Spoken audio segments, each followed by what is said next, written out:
हाँ, उत्तम क्षमादि 10 धर्मों में आज कौन सा दिन है? उत्तम संयम का दिन। विगत दिनों में हम कौन कौन से दिन बना के आ गए? पीछे भाभी सबसे पहला दिन हमने कौन सा बनाया? उत्तम क्षमा। पीछे दूसरा दिन कौन सा बनाया? उत्तम मार्जव। तीसरा दिन उत्तम मार्जव। चौथा दिन उत्तम शौच। पांचवा दिन का कौन सा बनाया था? उत्तम सत्य। क्या लिखा था? उत्तम क्षमा में क्या लिखा था? जब क्रोध खत्म करते हैं तो क्या प्रकट होती है? उत्तम क्षमा। मान खत्म करते हैं तो क्या प्रकट होती है? उत्तम मार्जव। क्रोध मान, उसके बाद क्या आती है? माया। माया खत्म करते हैं तो क्या प्रकट होती है? उत्तम मार्जव। क्रोध मान माया, क्या बचा? लोभ। लोभ खत्म करते हैं तो क्या प्रकट होती है? शौच धर्म प्रकट होता है। और सत्य में हमने क्या देखा था कि वस्तु स्वरूप की सही समझ वही असली सत्य है। वस्तु स्वरूप बराबर उत्तम सत्य। अब आज हमें क्या समझना है? उत्तम संयम। दादी जी, उत्तम संयम समझना है। क्या होता है उत्तम संयम? अच्छा, आप पूरे जग में हर जगह आप आज के दिन संयम संयम संयम, मात्र संयम की बात सुनेंगे। Hello hello hello hello hello.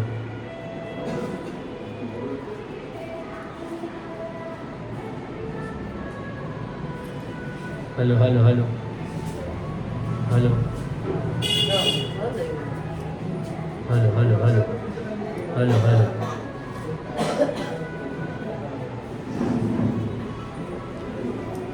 Hello hello hello. आज के दिन हम मात्र किसकी बात सुनते हैं? संयम। पर इन सभी धर्मों के पीछे कौन सा शब्द लगा है? क्या लगा है? उत्तम। हर एक दिन छोड़ के हम इस उत्तम शब्द की चर्चा क्यों करते हैं?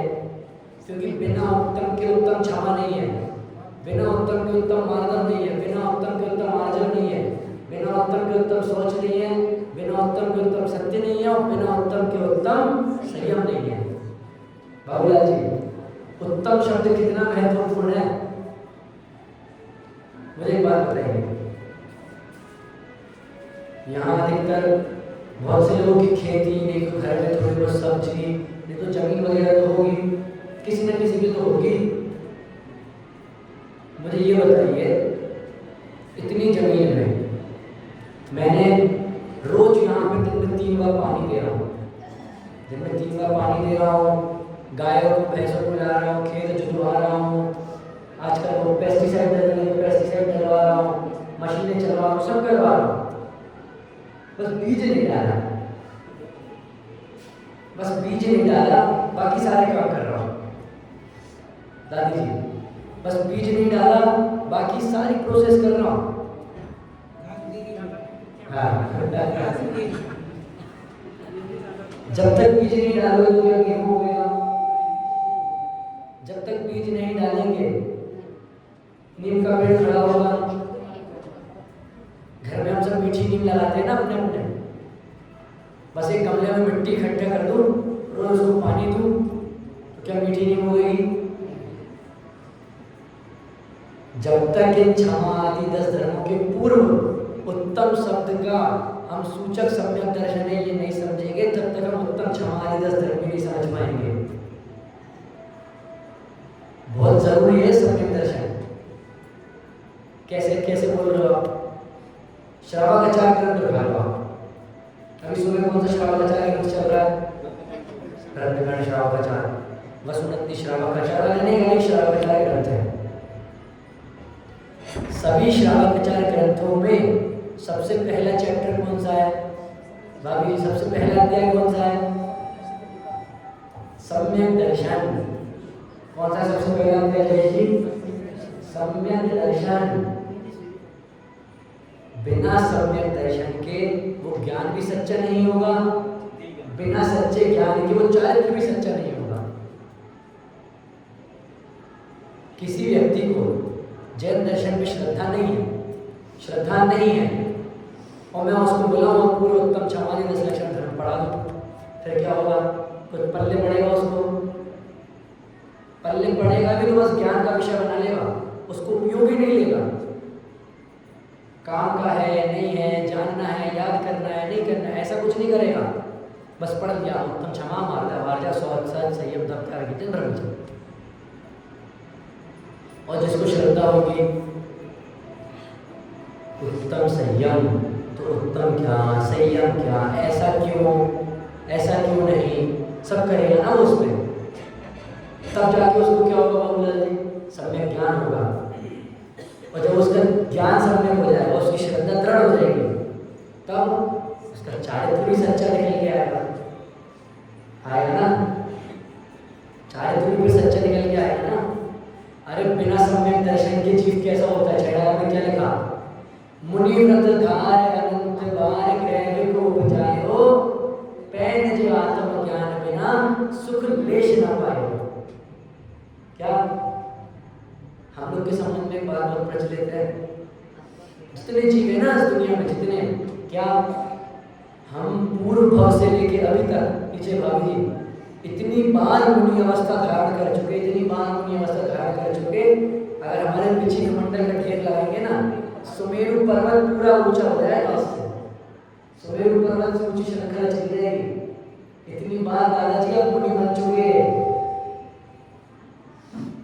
इतनी बार मुनि अवस्था आप सबने भी धारण कर रखी है, क्या नहीं करा? सम्यक दर्शन प्राप्त नहीं करा।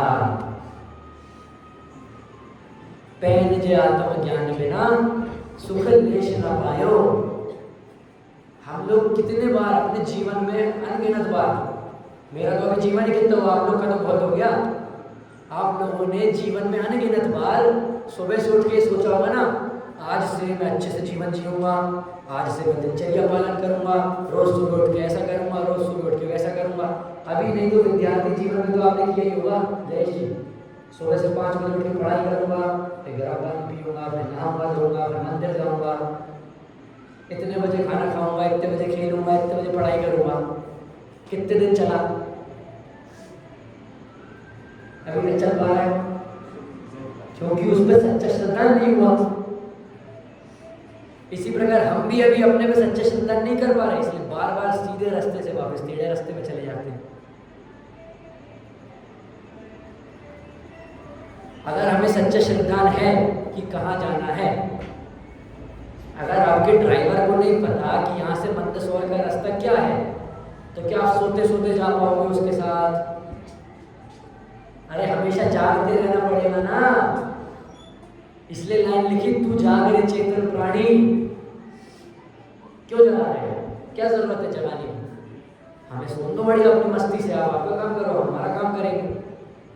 ऐसे ही वो ड्राइवर बोल देगा आपसे, बाबूलाल जी आपने बोला चल भाई मंदसौर चलना है, ले गाड़ी की चाबी, कहता मुझे नहीं पता रास्ता साहब।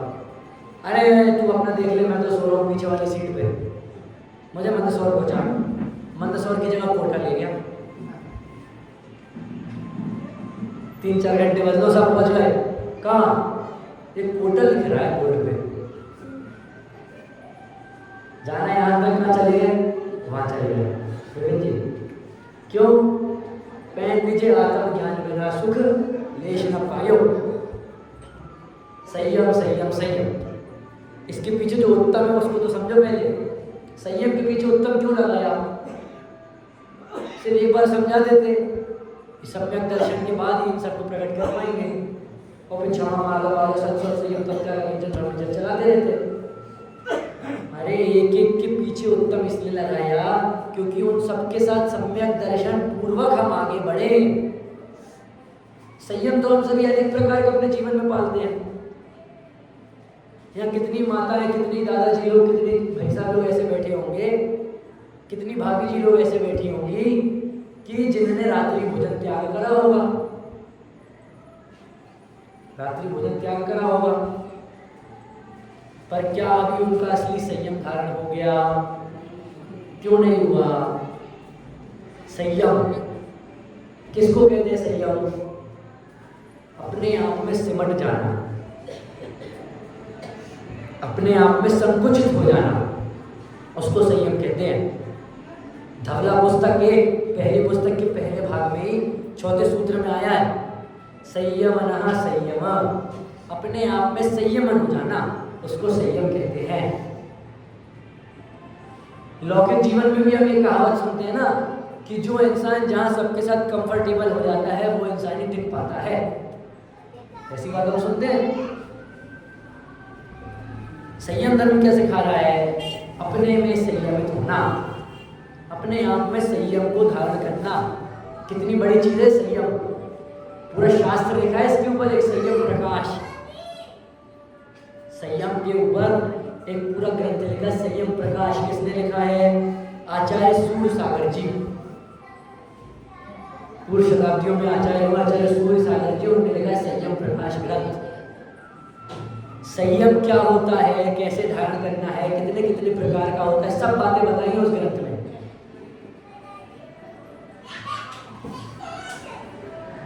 वो भी संयम धारण करेगा क्या है?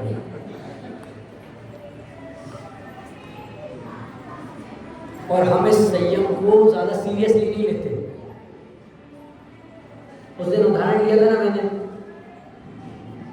मनुष्य गति के लोग चाह रहे हैं कि हमें देवगति मिल जाए भाई साहब, और देवगति के लोग क्यों बिलखते हैं, क्यों रोते हैं कि हमें मनुष्य गति नहीं मिल पाई? क्यों, क्या नहीं है देवगति में, बताओ। सब है देवगति में, सब धन संपत्ति, सब सोना जवाहरात, अच्छी सुविधाएं, पूरा अच्छा बड़ा महल, सब है। मन में एक बार अल्लाह ने सारे काम हो जाएंगे, सब चीजें हैं, पर क्या नहीं है? संयम नहीं है। संयम धारण ही नहीं कर सकते वे लोग, चाह के भी संयम धारण नहीं कर सकते। हाँ अतुल भैया, देव लोग चाह के भी संयम धारण नहीं कर सकते। पंचकल्याणक आप सभी ने देखे होंगे ना। पंचकल्याणक के पहले दिन की क्रिया से लेके आखिरी दिन की क्रिया तक हर चीज में हमें देव देव इंद्र देव। माता के गर्भ में बाल तीर्थंकर आने वाले हैं दादी जी, तो देव कितने दिनों पहले से रत्न की वर्षा करने लगते हैं? 6 महीने पहले से। आसपास के गांव में, आसपास के शहरों में पूरा वातावरण एकदम मधुरमय हो जाता है, एकदम सुगंधमय हो जाता है, हर जगह रत्न की वर्षा। देवो जब पैदा हुए बाल तीर्थंकर, तो सौदामित्र खुद आए, उनको लेके गए नहलाने के लिए, उनका क्या अभिषेक करने के लिए पांडुशिला पे क्षीरोदधि समुद्र के जल से 1008 कलशों से बाल तीर्थंकर का अभिषेक करा। स्वर्ग से कपड़े लेके आए, रत्नों से जड़े, वो उनको पहनाए। थोड़े से बड़े हुए बाल तीर्थंकर, खेलने के लिए देव आ रहे हैं, अपना रूप बदल के छोटे छोटे बच्चे बन के देव आ रहे हैं तीर्थंकर के साथ खेलने के लिए। तीर्थंकर का खाना पीना कहाँ से आ रहा है? देवगति से आ रहा है, स्वर्ग लोक से आ रहा है। हमेशा तीर्थंकर, बाल तीर्थंकर के आसपास देव घूम रहे हैं, स्वर्ग गति के देव घूम रहे हैं, कहीं कुछ दिक्कत ना हो जाए। और तब कल्याणक का प्रसंग आया, देव स्वर्ग से पालकी लेके आए, मनुष्य ने बीच में टांग अड़ा दी।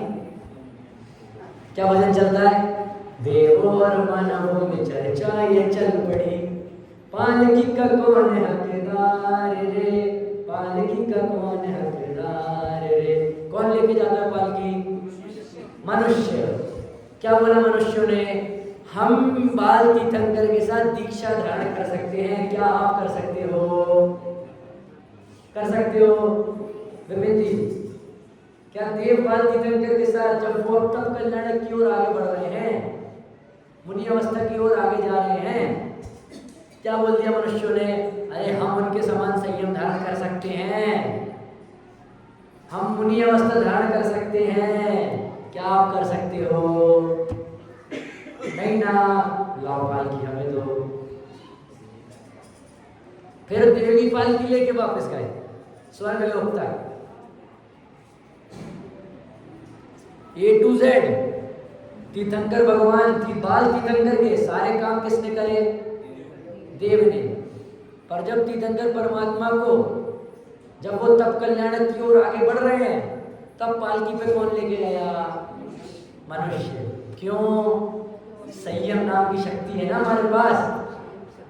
चिराग भैया, संयम हम लोग ही धारण कर सकते हैं, देव लोग धारण नहीं कर सकते उस संयम को, चाह के भी नहीं कर सकते।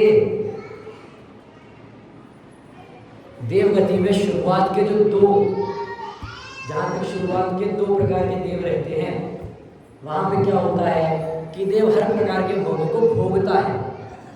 उसके थोड़े से ऊपर देव गति में जाए तो वहां पे मात्र स्पर्शन करने से वो चीज़ों को भोग लेता है। थोड़े से और ऊपर जाए मात्र देखने से भोग लेते हैं। थोड़े से और ऊपर जाए मन में आने से भोग लेते हैं। थोड़े से और ऊपर जाए फिर ख्याल ही नहीं आता, अरे भोजन करने का भी ख्याल नहीं आता उन्हें। फिर आप कैसे कह रहे हो कि उनके कम संयम है, हमारे ज़्यादा संयम है? उनके ज़्यादा संयम हुआ ना, उनके मन में किसी भी प्रकार का भोगने का भाव नहीं आ रहा, किसी भी प्रकार का। तो फिर तो हमारा संयम ज़्यादा होना चाहिए, उनका संयम कैसे ज़्यादा होगा भाई साहब? अरे वो चाह के भी उस चीज़ को रोक नहीं सकते। उन्हें क्या पता कितने वर्ष बाद उन्हें भूख लग जाए और अपने आप कंठ से अमृत झड़ जाए। हाँ, संयम कर ही नहीं सकते विधारण। इतनी अनुकूलता प्रतिकूलता उन्हें भोगनी पड़ेगी। और हमने जो श्रम कर करके जुटाई है, जो हमें मिली है, उन्हें हम छोड़ के भी जा सकते हैं, वो छोड़ के भी नहीं जा सकते, पर हम छोड़ के जा सकते हैं। क्यों? क्योंकि हम संयम को धारण कर सकते हैं। दादाजी, हम संयम को धारण कर सकते हैं ना? क्या दादाजी, हम संयम को धारण कर सकते हैं ना? देव कर सकते हैं क्या? नहीं कर सकते। और ये मनुष्य उन्हीं देवों के सामने कहीं से भी कोई भी अपना देव पकड़ लेगा, एक एक उनके सामने ढोक देता है। आजकल तो नया चीज हो गई, जैनों में भी सबने अपने अपने कुल के पर्सनल देव बना लिए। ये हमारे देव, ये हमारे देव, ये हमारे कुल की रक्षा करते हैं। अरे कोई रक्षा कर सकता है क्या? वो देव को जाके कर सकते हैं क्या? जब वो रोते हैं, बिलखते हैं, क्या? क्यों? कि मनुष्य जैसा संयम हमारे पास नहीं है और हम उन्हीं के सामने देव देव देव। कितनी कहानियां हैं। सती सीता अग्नि परीक्षा देने बोल दिया। देवों को उनके संयम के बारे में पता था, उनके सतीत्व के बारे में पता था, तो उस अग्नि को जल में बदल दिया। एक कहानी चलती है ना, एक बहुत ही सती सावित्री स्त्री थी। उसकी सास ने क्या करा, एक मटके में सर्प वाला एक मतलब जहर वाला एक सर्प रख दिया और बोला कि तुम्हारे लिए गहने हैं, उसमें जाके निकाल लो। देवों को पता था ये बहुत संयम का धारण करती है स्त्री, तो वहां पे असली में हार प्रकट कर दिया। जो देव संयमी व्यक्तियों के सामने खुद झुकते हैं आके, और हम उन देवों के सामने झुक रहे हैं। हाँ, हर जगह घूमते रहते हैं इधर उधर, कितनी जगह सिर पे को झाड़ू पड़वाते रहते हैं। ये वाले देव हमें मिल जाए, वो वाले देव हमें मिल जाए, हमारे कुल के देवों से हम हमसे प्रसन्न हो जाए। कितनी मिथ्या कल्पना उसको जुड़ा के रखते हैं। संयम की बात कर रहे हैं अपन। क्या संयम शास्त्रों में हमें दो प्रकार से देखने मिलता है, निश्चय संयम और व्यवहार संयम। व्यवहार संयम के अंदर क्या आता है? व्यवहार संयम के अंदर संयम के दो भेद हैं, प्राणी संयम और इंद्रिय संयम। प्राणी संयम के अंदर कौन आते हैं? षडकाय के जीव। कौन कौन? जल कायक, अग्नि कायक, वनस्पति कायक, वायु कायक और पृथ्वी कायक। और फिर त्रस मतलब एक इंद्रिय, दो इंद्रिय, तीन इंद्रिय, चार इंद्रिय, पंच इंद्रिय, संख्या सभी सारे प्राणी मात्र जितने हमें दिख रहे हैं, उन सब के प्रति अहिंसा का भाव धरना, उन सब के प्रति संयम का भाव धरना, वो क्या होता है? प्राणी संयम। दो वेद कौन कौन से पीछे भाभी जी? अब तो मैं भाभी जी बोल रहा हूँ, माता जी भी नहीं बोल रहा हूँ भैया। कौन कौन से? प्राणी संयम और इंद्रिय संयम। प्राणी संयम के अंदर क्या क्या ले लिया? षटकार जीव। और फिर इधर इंद्रिय संयम में क्या लेंगे? 5 इंद्रिय और 1 मन। अरे जल कायक, अग्नि कायक, वायु कायक, वनस्पति कायक, पृथ्वी कायक, इन सब की रक्षा के लिए तो आजकल सरकार भी बोल रही है। भले वो जैन धर्म के परिप्रेक्ष्य से नहीं बोल रही, पर बोल तो रही है। इन सब के लिए भी तो हम अपने मन में करुणा ला सकते हैं। कैसे लाएं? जल काय के जीव तो हमें दिख ही नहीं रहे, तो हम कैसे लाएं? अरे फालतू में पानी मत उड़ाओ, फालतू में पानी मत ढोलो, इधर उधर पाइप लेके क्यों पानी फैला रहे? कार धोनी है, बाइक धोनी है, स्कूटी धोनी है, उतना सा पानी यूज में लो जितने में आपकी गाड़ी धुल जाए। गाड़ी के साथ पूरा आनंद क्यों धोना है? सरकार भी कहती है पानी बचाओ, जल है तो जीवन है, जल है तो कल है। वो तो उनके स्वार्थ के लिए कहती है। जैन दर्शन में क्या बोला? जितना कम से कम आप प्रयोग में लोगे उतने जीवों की हिंसा से आप बचोगे। बिजली है, लाइट है, नियम ले लो। नियम नहीं ले पा रहे तो निर्णय तो कर लो कि अगर मैं इस कमरे से निकला तो पूरा ध्यान रखूंगा कि ये लाइट बंद करके ही जाऊंगा। प्रयास तो ये करूंगा, फालतू में पंखा नहीं चलाऊंगा। कहीं एक लाइट की जरूरत है तो एक ही चलाऊंगा, 10 नहीं चलाऊंगा। इस प्रकार से तो प्राणी मात्र के प्रति हम संयम धारण कर सकते हैं। अब इसमें निश्चय से संयम कैसे? पूरे लोक में हमने देख लिया ना, षटकाय जीव, सारे जीव आ गए इसमें। अरे उन प्राणियों में अपन भी तो आए हैं, आप भी हैं क्या उसमें? बाहुलन, उन सब प्राणियों में आप भी आए हैं ना। अशोक जी, चिराग भैया, आप भी आए हो ना प्राणियों में। तो अपने प्रति भी तो करुणा का भाव जागृत करो, अपने प्रति भी तो संयम भाव धारो।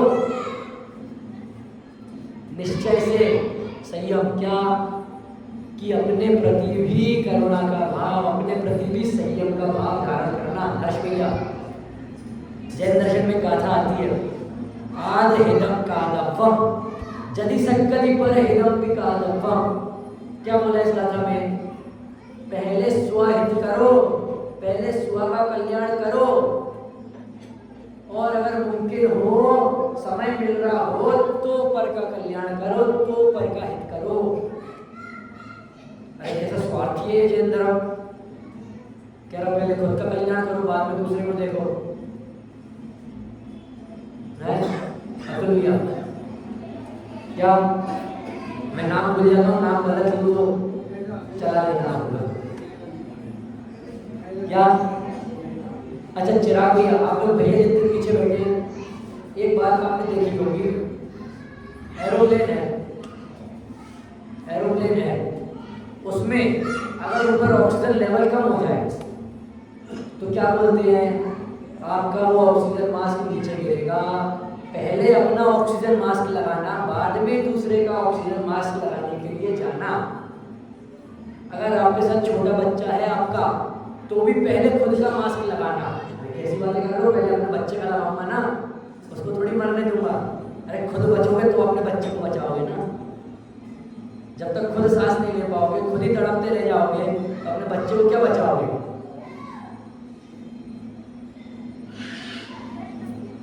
क्या उदाहरण देखा? बहुत सरल उदाहरण है। जैसे एरोप्लेन में ऑक्सीजन मास्क नीचे आया, क्या बोला? पहले अपने को लगाओ। जब तक खुद में भगवान आत्मा नहीं देखोगे तो उस चींटी में कहां से देख पाओगे भाभी जी? जब तक आप खुद के भगवान आत्मा को नहीं पहचान पाओगे, तो पक्षी उड़ रही है, मच्छर उड़ रहा है, उसको ऐसे मार देते हैं हवा में, तो उनके प्रति भगवान आत्मा कैसे देख पाओगे? हम कहते हैं ना, चींटी चींटी में भगवान आत्मा है। छोटे से छोटे जीव से लेके बड़े से बड़े जीव तक सब में भगवान आत्मा है। उनके प्रति भगवान आत्मा कब देखेगी? जब अपनी भगवान आत्मा को पहचानेंगे। आपके और आपके मेरे और मेरे पड़ोसी के घर में आग लगी तो पहले खुद के घर की आग बुझाऊंगा कि पड़ोसी के घर की आग बुझाने भागूंगा? पहले अपने घर की बुझाऊंगा ना। आज हिदम का दर्दम, पहले खुद का कल्याण कर लो, उसके बाद समय मिल रहा हो तो दूसरों के कल्याण में सहायक बनो। निश्चय से सही आवे। पहले खुद के प्रति वो कल्याण का भाव धारण करो, फिर समय मिल रहा हो तो दूसरों का कल्याण करो। कोई दिक्कत नहीं, उसको गलत नहीं लिया। खुद बचोगे तभी तो दूसरों को बचाओगे ना। निश्चय और व्यवहार से प्राणी संयम, इंद्रिय संयम क्या? मन, स्पर्शन, रसना, घ्राण, चक्षु, कर्ण, इन सबको संयमित करना। इन सबको संयमित करने के पीछे जो एक सबसे बड़ी भ्रांतियां चल पड़ी है ना, क्या? उपवास करूंगा, तप करूंगा। मैंने बोला रसना इंद्रिय को संयमित करना है। ठीक है पंडित जी, 3 महीने के लिए मैंने छोड़ दिया रसना इंद्रिय की बहुत सारी चीजें। किसी व्यक्ति को अगर केले की टिक्की बहुत पसंद है और मैंने उसको खूब सुनाया, खूब बताया कि ऐसा नहीं, ऐसा करो, ऐसा नहीं, ऐसा करो, उसने कहा ठीक है पंडित जी 3 महीने के लिए छोड़ देता हूँ। पर जहाँ जहाँ उसको केले की टिक्की दिख रही है वहाँ उसके मन में क्या आ रहा है? बस 3 महीने, बस 2 महीने 10 दिन, बस 2 महीने 5 दिन, बस 10 दिन 5 दिन, 4 3 2 1, बस कल सुबह उठती सबसे पहले क्या खाऊंगा? केले की टिक्की। तो क्या ये असली संयम धारण किया? चिराग भैया 10 लक्षण में बाजार का खाना छोड़ दिया, पर 10 दिनों को गिन रहे हैं। 4 दिन बचे हैं, 3 दिन बचे हैं, 2 दिन बचे हैं, 1 दिन बचा है, बस फिर कल होटल जाएंगे सारे भाई मिलकर। तो क्यों उन 10 दिनों में असली में संयम धारण करा? अरे रत्ती मात्र भी नहीं करा, जरा सा भी नहीं करते। जब इन 5 इंद्रियों के प्रति अगर आपने कोई व्रत लिया है, कोई नियम लिया है, तो वो इतना दृढ़ होना चाहिए कि कोई आंखों के सामने रख दे, उसकी खुशबू सुखा दे तो भी उससे रंच मात्र भी फर्क ना पड़े। ठीक है ये वस्तु मैंने तो छोड़ दी, अब मैं इसको ग्रहण नहीं करता। कई लोग कहते हैं कि भाई साहब मेरे घर के पड़ोस में एक लड़का है, एक अंकल है, बहुत सिगरेट पीते हैं, बहुत सिगरेट पीते हैं, उनके दिल में आज तक दिक्कत नहीं हुई, मेरे को कैसे हार्ट अटैक आ गया? ये जो इंद्रिय संयम की बात अभी उठाई थी ना, अपने आप में संयमित होने में मूल कारण क्या है? अभिप्राय। अंदर में जो हमारा अभिप्राय है ना, जैन दर्शन में हिंसा किसको कहा? अयत्नाचार को। प्राणी मरे या ना मरे, हिंसा अयत्नाचार से। मुनिराजों के संबंध में इसका उदाहरण आता है ना, जय जी, क्या आता है? हम रोड पे चल रहे हैं, हमारा ध्यान नहीं गया, हमारे पैर के नीचे कीड़ा आके मर गया, और वहीं मुनिराज ईरिया समिति से 4 हाथ आगे की जमीन देख के चल रहे हैं, पर फिर भी तत्क्षण उनके पैर के नीचे कोई कीड़ा आ गया तो उसका उन्हें दोष नहीं लगता। क्यों? उस समय मन में प्रमाद बुद्धि नहीं है उनके, और हमारे मन में क्या है? प्रमाद बुद्धि। हम प्रमाद के वश होकर उस चीज को ढंग से नहीं करते। आप मुझे बताइए, हमारे घर में कहीं कोई कॉकरोच दिख जाए, वहीं चप्पल लेके खड़े हो जाते हैं। हम चाहें तो उसको आराम से थोड़ा थोड़ा ठोक ठोक के बाहर निकाल सकते हैं, वहीं से चप्पल लेके फेंक के मारेंगे। तो क्या है? प्रमाद नहीं है? बिस्तर पे लेटे, कौन उठे, कौन इतनी मेहनत करे, चप्पल फेंक दी ना, और मर गया तो वो मर गया, नमोकार मंत्र सुना देता हूँ। अरे पहले मारा क्यों जब बाद में नमोकार मंत्र सुनाना था? जितने में तुम्हारा नमोकार मंत्र खत्म हो, दूसरी पर्याय में चला गया। क्या प्रमाद बुद्धि के कारण ये हिंसा बहुत आगे बढ़ती जाती है हमारे, आलस के कारण। टंकी भर गई, पानी फैलता जा रहा है, कर देंगे थोड़ा सा, जो सरकारी बम्बई तो है, सरकारी पानी तो आ रहा है, थोड़ा सा बहने दो, इतनी नदियां तो है भारत में, थोड़े से नदी का पानी हम ज़्यादा प्रयोग में ले लेंगे। यहाँ हमारा प्रमाद आ रहा है, इसीलिए उसकी हमें हिंसा लग रही है। क्या लिखा आचार्य ने, प्राणी मर रहा हो या ना मर रहा हो, अगर अयत्नाचार पूर्वक हम हमारी प्रवृत्ति कर रहे हैं तो उसमें हिंसा का दोष लगेगा। नियम के संबंध में एक बात आती है ना कि पंडित जी मैंने आलू छोड़े नहीं है पर मैं खाता भी नहीं हूं, मैंने रात का खाना छोड़ा नहीं है पर मैं रोज 7 बजे के पहले खा लेता हूं। दोष तो अभी भी नहीं लग रहा है, दोष अभी भी बराबर ही लग रहा है। मन में कहीं ना कहीं वो छोटी सी शल्य है ना, छोटी सी अभी क्वेश्चन मार्क है ना कि यार अगर कभी दोस्तों ले गए रात को घूमने घुमाने, वहाँ उनके साथ खाना खाना तो पड़ेगा ना, मैं चिराग हूँ ऐसा बताना पड़ेगा ना, मुझे नाम पता है इसलिए ले रहा हूँ, कोई बात में उन्हें चिढ़ाना मत। क्या प्रमाद के कारण हम इसमें प्रबंध होते रहते हैं, अभिप्राय हमारा इतना बिगड़ गया है, हमने संयम धारण कर रखा है। बहुत से लोग ऐसा मानते हैं, बहुत व्रती हूँ भाई साहब, मैं रोज सुबह से इतनी पूजा करता हूँ, हर 2 दिन में हर 3 दिन में एक आसन करता हूँ, बराबर सारी क्रियाएं पालता हूँ, और पिक्चर देखने जाता हूँ तो हाँ ये अच्छा उठा के मारा इसने, ये रजनीकांत ने बहुत अच्छा मारा है इसको। जितना संयम, जितना व्रत धारण किया सब हो गया। व्रत और संयम धारण करते क्यों है? अरे जो एकासन की बात आती है ना, एकासन क्यों करते हैं? जो शाम का खाना खाने का समय होता है ना भाभी जी, उस समय में अगर हम खाना नहीं खा रहे हैं तो उस समय में स्वाध्याय करें। हम 10 दिन दुकानें क्यों बंद करते हैं कि हम 10 दिनों में 10 लक्षण धर्मों को अच्छे से समझें। हमारे अभिप्राय में क्या है उसको समझना पड़ेगा, उसको देखना पड़ेगा।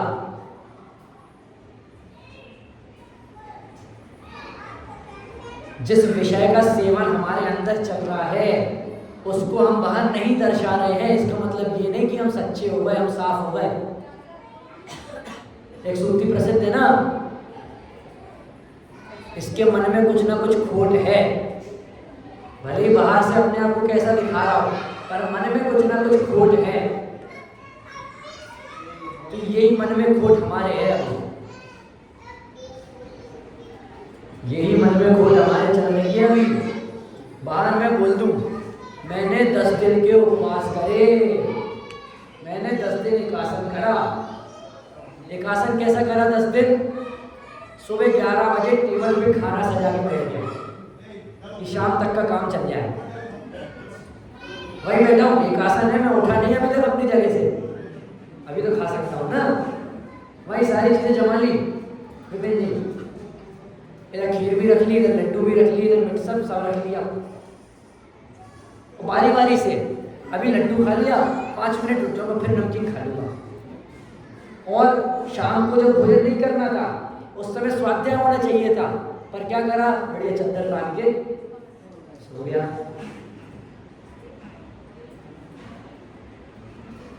जो चीज हम बाहर में दिखा रहे हैं क्या वो हमने अंदर में धारण करी? ये खुद के विवेक से आप लोग सोचो, खुद की बुद्धि से आप लोग सोचो। अगर 10 में से 5 दिन भी मैं उपवास कर रहा हूँ, 3 दिन भी मैं उपवास कर रहा हूँ, 1 दिन भी उपवास कर रहा हूँ, तो उस दिन खाना पीना आदि से छुटकारा लिया है मैंने, तो उसकी जगह स्वाध्याय कर रहा हूँ कि नहीं कर रहा हूँ? खुद की ओर ध्यान लगा रहा हूँ कि नहीं लगा रहा हूँ? क्या प्राणी मात्र के प्रति अहिंसा का भाव रखना, तो उस प्राणी में मैं भी तो आ गया। पीछे भाभी जी, उस प्राणी में आप भी आ गए ना भाई साहब, उस प्राणी में आप भी आ गए ना, तो फिर अपने प्रति भी तो करुणा और अहिंसा का भाव रखो। अपने आप को भी तो उसके अंदर ढालो। सिर्फ बाहर क्रिया करने से कुछ नहीं होगा। ये नहीं बोल रहा हूं कि बाहर क्रिया नहीं करनी, अरे अंदर में वैसा अभिप्राय जगेगा ना तो बाहर अपने आप वैसी क्रिया होगी, और अंदर में अभिप्राय नहीं जमेगा तो बाहर जो क्रिया कर रहे हैं वो बोझ के समान लगेगी। कई लोगों को आपने देखा होगा, अरे एक आसन है, आज पंडित जी तबीयत खराब हो रही है, उपवास है, आज तबीयत खराब हो रही है, आज रहे तो आज मंदिर नहीं, आज तो सोमवार, आज तो उपवास है, सुबह आराम, दोपहर तक उठूंगा बढ़िया 12 बजे तक, उपवास है, पानी तो पी सकते हैं, खूब सारा पानी पीऊंगा, फिर सो जाऊंगा, फिर उठूंगा, थोड़ी देर नीचे बैठाऊंगा, पेपर पढ़ दूंगा, फिर ऊपर आऊंगा, फिर सो जाऊंगा। फिर शाम को सांस्कृतिक कार्यक्रम भी तो होना है, वहां बैठाऊंगा थोड़ी देर, फिर जाके फिर सो जाऊंगा। अगले दिन थोड़ी उपवास है, अगले दिन तो भूख लगेगी, खाना खाऊंगा। अरे अगर अंदर से ऐसे अभिप्राय में आ गया होता ना कि आज एक दिन ये सब खाना पीना रस इंद्रिय के सारे भोग छोड़ के उपवास कर रहा हूं, तो दिन भर स्वाध्याय करूंगा, तो अपने आप वैसी क्रिया पालन होती। चाह के दिन में आप 10 बार ग्रंथ उठाते उनको पढ़ते, पर अगर बाहर दिखावे के लिए अगर से उपवास रखा है तो दिन में 10 बार सो के उठोगे, 10 बार घड़ी देखोगे, अरे आज दिन इतना देर से क्यों बीत रहा है। और अगर अंदर में वो बात आपके है कि हाँ मुझे उपवास करना है, क्यों? क्योंकि तप में आगे बढ़ना है, आत्मा की ओर अग्रसर होना है, तब तो वो उपवास कुछ काम करेगा। देखिए संयम के संबंध में आदरणीय दादा ने इसमें बहुत अच्छा पहले ही पैराग्राफ है, उत्तम संयम का पहला पैराग्राफ, उसमें निश्चय संयम व्यवहार संयम दोनों को घटित करा है। क्या? संयमन को संयम कहते हैं, संयमन को संकुचित होने को संयम कहते हैं। संयमन अर्थात उपयोग को पर पदार्थ से समेटकर आत्मोन्मुख करना। पर पदार्थ में सब आ जाता है, आत्मा के बाहर से, अंदर शरीर से, दिल से, किडनी जो लेनी हो आपको, चमड़ी, और फिर उसके बाद बाहर की सारी सामग्री में सब आ जाएगा। उनसे हटाकर आत्मा की ओर उन्मुख करना है, अपने में सीमित करना, अपने में लगाना। उपयोग की स्वसन्मुखता, स्वलीनता ही निश्चय संयम है। कब? उपयोग में स्वसन्मुखता, लीनता। कैसी लीनता? वो दिन सीता वाला उदाहरण देखा था ना, रामचरितमानस का दोहा, उदाहरण याद है किसी को? अरे राम को रूप निहारत जाने की, कंगन के नग की झलकाई, तिहारे सब सुध भूल गई, कर टिक रही पलटारत नाही। कैसा हमें उपयोग कैसा लगाना है, फोकस कैसा करना है? पर भैया फोकस कैसे करना है? सॉरी हर्ष भैया, फिर बोल रहा हूँ मैं, नाम लेने में बहुत गलती करता हूँ। हर्ष भैया नाम, हमें फोकस कैसा करना है? सीता जैसा। पीछे भाभी जी, फोकस कैसा करना है कि सारे सदबुद्ध भूल गई, उसको बताना पड़ रहा है कि अरे द्रव इधर से इधर चढ़ाओ। उसका ध्यान कहाँ है? वो कंगन के उस नग में जहाँ राम की झलक दिख रही है। उसी प्रकार हमें अपने आप में धारण होना है, अपने आप में संयम रखना है। क्या आगे क्या है? अथवा 5 व्रतों का धारण करना, 5 समितियों का पालन करना, क्रोध आदि कषायों का निग्रह करना। क्रोध आदि में समझ आएगा, हिंसा, झूठ, चोरी, खुशी, परिग्रह। और अभी किसको देख रहे हैं? 4 कषाय के नाम, क्रोध, मान, माया, लोभ, सब आ जाएंगे इसमें। क्रोध आदि कषायों को शमन करना, निग्रह करना, मन वचन काय रूपी 3 दंडों का त्याग करना, और 5 इंद्रिय के विषयों को जीतना। 5 इंद्रिय के विषयों को जीतना। जीत जाना मतलब क्या? विपिन जी सही बोल रहे हो आप, बोलो। 5 इंद्रियों को वश में कर लेने से मतलब ये है कि 5 इंद्रियों में जो हो रहा है बंदो, हमें उससे मतलब नहीं है। अब वश में करने से ऐसा अर्थ नहीं लेना कि मैं जब चाहूँ मेरी आग इतनी बड़ी कर लूँ, मेरी आग इतनी छोटी, वो सब नहीं। इंद्रिय संयम धारण करना, ये है संयम का असली स्वरूप। जब हम अंदर में अपना अभिप्राय वैसा कर लेंगे ना, तो बाहर में अपने आप हमारी क्रिया वैसी होने लगेगी। आप लोगों को भी कभी कभार बहुत आश्चर्य होता होगा कि हमारे घर में कोई बच्चा है, उसने बोला मुझे उपवास करना है, मुझे एकासन करना है।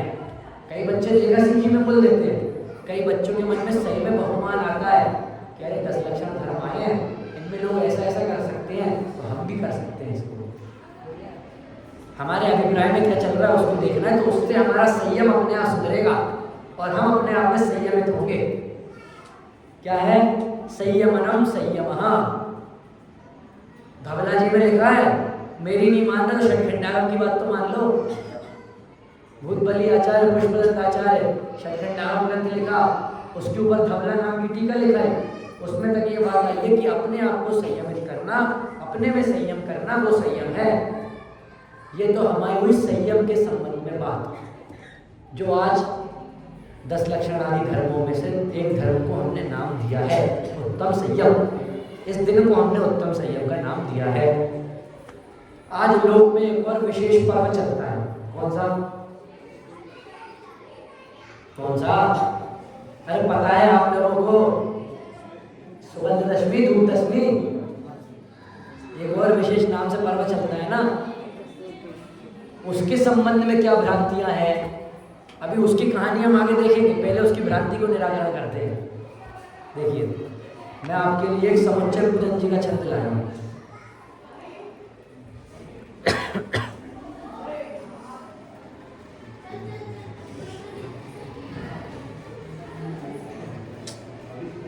हाँ, समुच्चय पूजन जी में छंद आता है, यह धूप अनल में खेने से कर्मों को नहीं जलाएगी, निज में निज की शक्ति ज्वाला जो राग द्वेष को नशाएगी। और हमने अभी ये सुगंध दशमी को क्या मान रखा है कि धूप को ले जाओ मंदिर में, जो मंदिर की व्यवस्था देख रहे हैं उनने पात्र रखा होगा, उसमें ले जाके हमारी धूप भी झोंक दो, हमारी धूप भी जला दो। असली में धूप का क्या लिखा? ये धूप अनल में खेने से कर्मों को नहीं जलाएगी। हमें सिर्फ उस धूप को जलाना है कि कर्मों को जलाना है? जय जी, कर्मों को जलाना है ना चिराग भैया? कर्मों को जलाना है ना कि धूप को जलाना है? कर्मों को ही जलाना है। तो वो धूप से अग्नि में डालने से हमारे कर्म नहीं जल जाएंगे। निज में निज की शक्ति ज्वाला, जो हमारे अंदर शक्ति रूपी ज्वाला है ना, क्या अंदर जो शक्ति रूपी ज्वाला है वो हमारे कर्मों को जलाएगी, वो हमारे कर्मों का नाश करेगी। भैया आप लोगों ने सुना होगा ना, आजकल इंस्टाग्राम पे बहुत चल रहा है, अपने आप को जानो, अपने आप को पहचानो, आपकी क्या पावर है उसको धारण करो। जैन दर्शन ने कितने सालों से बताता आ रहा है, अपने आप को जान लो। यही बोलते हैं ना आपसे इंस्टाग्राम पे आके कि अपनी क्वालिटी को बाहर निकालो, उसको खूब अच्छा करो। जैन दर्शन और क्या बोल रहा है? हमारी क्वालिटी क्या है? सम्यक दर्शन ज्ञान चारित्र। अरे इंस्टाग्राम वाले तो आपसे बोल रहे हैं कि अपनी क्वालिटी ढूंढो। जैन दर्शन क्वालिटी बता रहा है सामने से, क्या है? सम्यक दर्शन ज्ञान चारित्र।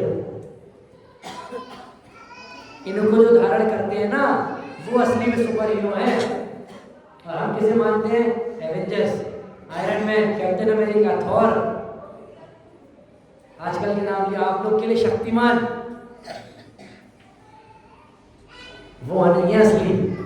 असली कौन है? सिद्ध परमात्मा, अरिहंत परमात्मा, जिनने धूप अनल में नहीं डाली, सिर्फ अग्नि में नहीं डाली। उससे ये नहीं सोचा कि मेरे कर्म जलेंगे, क्या सोचा कि निज में जब निज को लेके जाऊंगा तब मेरे कर्म जलेंगे, तब उन कर्मों का नाश होगा। क्या? अब सुगंध दशमी के संबंधित जो कहानी इस जगह में प्रसिद्ध है, उस कहानी के बारे में हम देखेंगे। ये कहानी हमें आदि पुराण और हरिवंश पुराण दोनों में देखने मिलती है। इस कहानी की शुरुआत होती है एक दुर्गंधा नाम की लड़की से। दुर्गंधा नाम में क्या है? दुर्गंध। एक छोटे से गांव में लड़की निवास करती थी। ना इसकी माता थी, ना इसके पिता थे, ना कोई परिवारजन था, ना कुछ था। पीपल के पेड़ के नीचे ये वास करती थी। दुर्गंधा नाम था, जैसा नाम वैसा उसके कर्म भी वैसी थे, उसके हाव भाव भी वैसी थे। पूरे शरीर से हर समय बहुत ज़्यादा दुर्गंधित बदबू आती रहती थी हर समय। चिकन पॉक्स तो आप लोग को पता है, माता निकलती है जो, उस प्रकार के उसके पूरे शरीर में, उसको पहले कोड़ कहते थे, कोड़ का रोग हो गया। पूरे शरीर में से पीप मवाद निकल रही है, गंदी गंदी दुर्गंध आ रही है। उसको पूरे गांव में कोई पसंद नहीं करता था, कोई अपने पास आके बैठने नहीं देता था। खाना भी वो पेड़ से तोड़ तोड़ के खाती थी और पानी भी वो नदी से बहता हुआ पीती थी। इससे वो बहुत परेशान थी। एक दिन उनके गांव में 3 मुनिराजों का आगमन हुआ। वे मुनिराज आए, वहाँ पे बैठे, लोगों को धर्म उपदेश दे रहे थे। तब किसी व्यक्ति ने, वो लड़की तो दूर आके बैठ गई क्योंकि समाज में उसको अलाउड नहीं था कि यहाँ पे आके बैठो, क्योंकि उससे दुर्गंध आती थी। वो दूर अपने जाके वहाँ बैठ गए।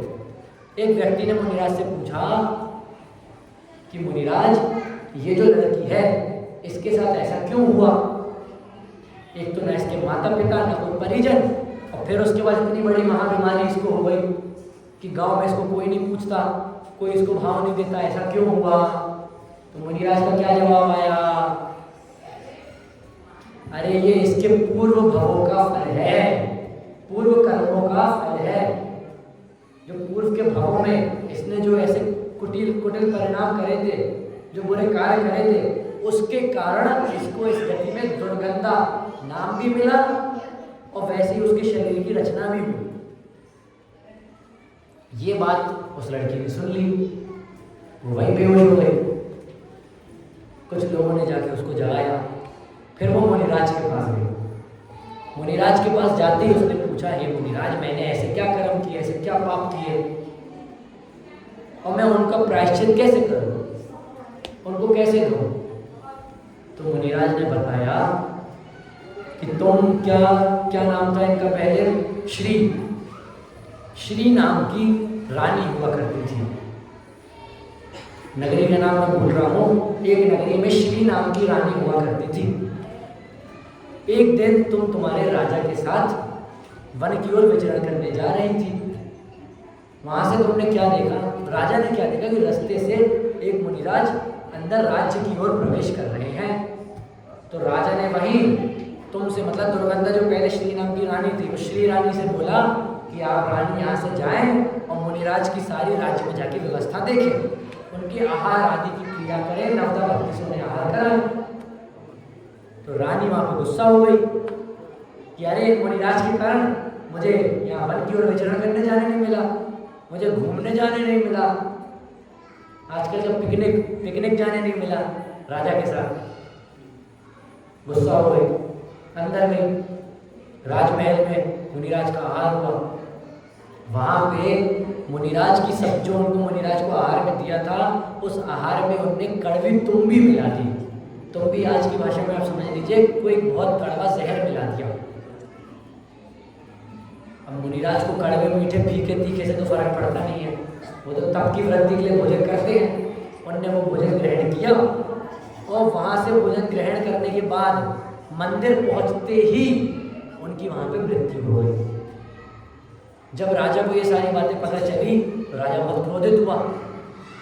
राजा ने श्री रानी को वहाँ से निकाल दिया, राज्य देश निकाला दे दिया कि आपके ये जो आपने कार्य किया है, इसके बाद में राज्य की रानी योग्य नहीं है, इस राज्य में नहीं रुक सकती, आप जाएं से। वहाँ से रानी को भेज दिया। रानी वन में रहने लगी। वहाँ पे उसको कोढ़ का रोग हुआ, पूरे शरीर से पीप आवाज निकलने लगी और वहाँ उनकी मृत्यु हो गई। अगले जन्म में रानी भैंस बनी। क्या बनी? भैंस बनी। भैंस बनी तो वहाँ पे वो कीचड़ में फंस गई। कीचड़ में फंस के फिर उनकी वहाँ मृत्यु हो गई। उसके अगले जन्म में वो एक गधा बनी। उस गधे के भाव में एक मुनिराज को देख के उनको पूर्व बैर याद आ गया, तो उन मुनिराज को जाके उनने चोट पहुंचा दी, उन मुनिराज की हत्या कर दी। उस गधे जो जीवन का गधे पर्याय था, फिर वहां से निकलकर वो सुकर हुई, सुअर के वेश में धारण हुई। फिर उसके बाद अनेक अनेक अनेक वेश धारण करके दुर्गंधा नाम की लड़की के रूप में उनका जन्म हुआ। अब यहाँ पे मुनिराज ने उन्हें बताया कि तुम्हारे पूर्व भाव इस प्रकार के थे, इस प्रकार के पाप तुमने करे थे। तो उनको बहुत बुरा लगा। उन्होंने कहा मुनिराज बताइए मैं क्या करूं, इसका उपाय क्या है? तो उन्होंने कहा कि आप जो ये हमारा अभी हिंदी कैलेंडर के हिसाब से जो महीना चल रहा है ना, भादों का, इस महीने की 10वीं को और 5वीं को आप उपवास करें अगले 10 साल तक। कौन सी 5वीं और 10वीं तिथि को अगले 10 साल तक भादों के महीने में उपवास करें। और उपवास के साथ साथ उस दिन विशेषतः पूजन करें, विशेष स्वाध्याय करें। हर दिन आपको करना है पर उस दिन विशेष रूप से करें।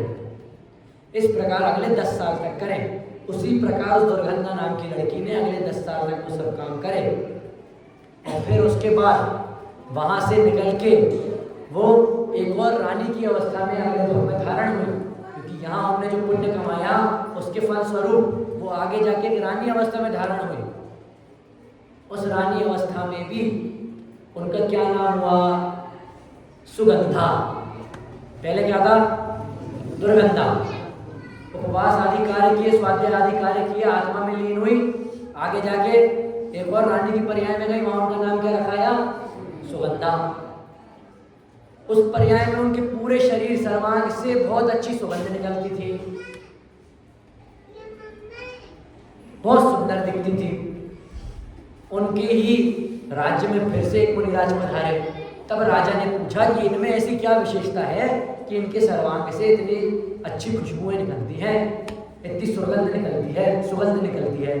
तब मुनिराज ने पूर्व भव की पूरी बातें बताई कि इसके पूर्व भव में आप दुर्गंधा नाम की लड़की थी, इतने प्रकार के आपने स्वाध्याय उपवास करे, तब जाके आपको एक पर्याय मिली। ये सब बातें सुन के राजा और रानी दोनों चिंतित हो उठे कि हमें इतने समय बाद अब बुद्धि जागी, ऐसा भव मिला जिसमें जैन दर्शन मिल गया, हम समझ पा रहे हैं। तो वहां पे राजा ने और रानी ने दोनों ने मिलके, राजा ने मुनिराज धर्म धारण किया और रानी ने श्राविका अवस्था धारण की।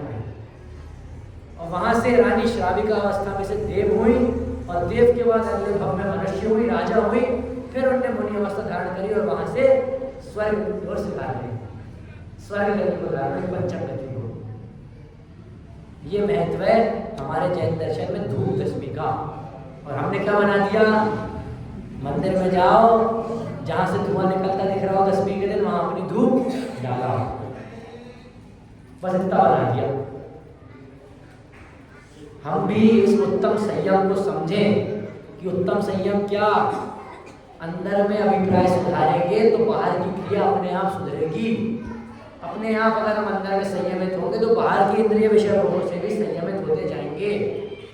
और इस धूप दशमी, सुगंध दशमी का भी हम स्वरूप समझें, इसको अपने चित्त में उतारें, अपनी आत्मा में धारण करें और अपनी आत्मा का ध्यान करें। इसी मंगल भावना से अभी जय।